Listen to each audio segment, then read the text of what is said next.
organizers of the Moscow Economic Forum, especially Marianne, for her very generous invitation. I would go by the strict questions that have been given by the chairperson to us. So the first question I would look at, I would go from the bottom. What role can Russia play in 2024 during the presidency of the BRICS? Here, as a person coming from India, what is the necessity for alternative international fora? One, if we see the hegemonic constitutive Americanism or Pan-Americana is problematic today. Two, multilateral versus national interest institutions. And third, is the order after 1991 liberal? I think it is illiberal.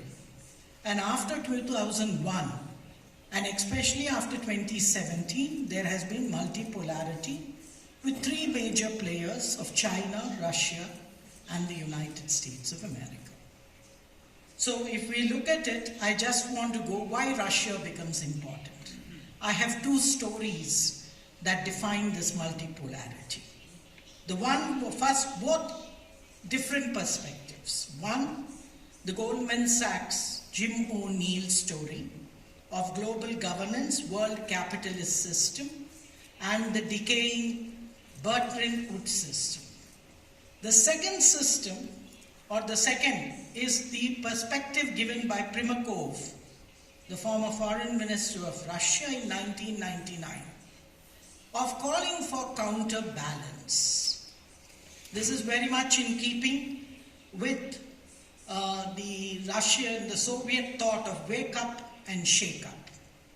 And hence, it is very, very important that in the Russian presidency of 2024, the BRICS will have to move towards from just being a generic organization to some amount of institutionalization.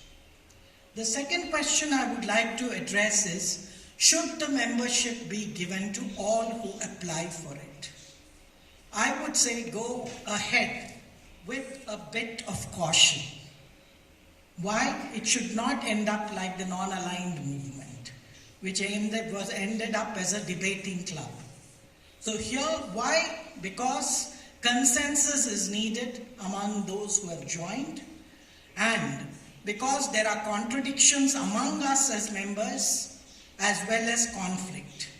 Hence, in such a situation of contestations, cooperation and creation becomes important. And here I would see the Russian presidency being able to do it to a large extent. The other question that has been asked by the thing is, what would be the financial? I would rather say power and money go hand in hand. If you're a good student of political economy, you can't separate the two. And with it, the control over knowledge and production. These are the four important ingredients of a structure for power. And in this, it is important that we create institutions that can give credit. I think after the end of bipolarity, the grip of the Western financial institutions became even tighter with the WTO and the IMF and their quota system.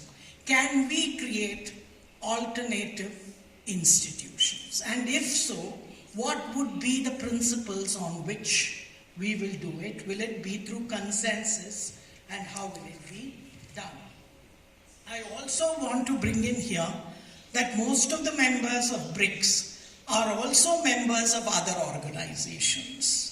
So hence it is very important not only to place national interest, sovereignty, but at the same time international cooperation. So how are we going to bring a balance between them nationally? So I would rather say governance, yes, quality of government becomes important. We need a pragmatic willingness to act as equals. I would only end with what I call 10 P's. We need to participate of who gets in and what gets extended. What is the presence? Is this going to be a permanent organization? Who is going to get priority? Meaning the posts, problems and positions. And what would be our policies, programs, and how would we project this as a body that believes in principles of not uniformity, but of diversity, of unity.